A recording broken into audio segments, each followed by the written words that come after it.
महाराज जी, घर में के मंदिर में विराजमान देवी देवताओं की पूजा अर्चना करने और उन्हीं देवी देवताओं के तीर्थ स्थलों पर जाकर पूजा अर्चना करने में क्या अंतर है? घर की देवी जब विराजमान है तो उतनी भावना नहीं बनती जितना हम कष्ट सहकर जब वैष्णो देवी जाते हैं। आप पहाड़ पे चढ़ करके धक्का मुक्का खा के और नाना प्रकार के श्रम कष्ट सहकर जब गए तो आपकी भावना बनी।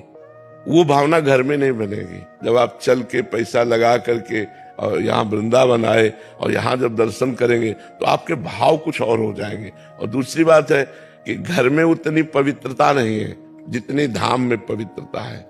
घर के ठाकुर तुम्हारे भाव के अनुसार है और यहाँ ठाकुर जी साक्षात रूप में विराजमान है। बिहारी जी कोई मूर्तिकार की रचना नहीं, स्वयं प्रकट ठाकुर विराजमान है। तो कई कारण होते हैं जिससे हमको जाना चाहिए और दर्शन करने चाहिए।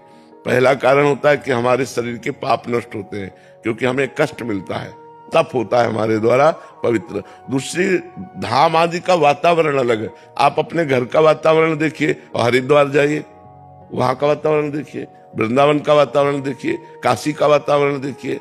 जो भगवत धाम है, जो तीर्थ है, वहां का एक भागवतिकता आपको दिखाई देगी, एक दिव्यता दिखाई देगी, हृदय में एक उल्लास होगा। एक एक कदम चलने पर बड़े भीड़ है, धक्का लग रहा है, लेकिन आपके हृदय में आनंद है। और उचक करके एक झांकी हुई तो आपको लगा आज मैंने भगवान के दर्शन कर लिए, आज ठाकुर के दर्शन कर लिए। तो अति उत्तम है अपने घर के ठाकुर के भी दर्शन करे, सेवा करे, लेकिन अवसर मिले तो तीर्थों में भी जाए, उससे महान लाभ प्राप्त होता है। एक एक कदम जो आप तीर्थ के लिए चल रहे हो, ठाकुर के दर्शन के लिए चल रहे हो, वो विशेष लाभदायक, वो विशेष पुण्यप्रद है। उससे आपका पाप नष्ट होगा, आपका मंगल होगा, आपके दुखों का नाश होगा, आपको सुख की प्राप्ति होगी। ऐसा करना चाहिए।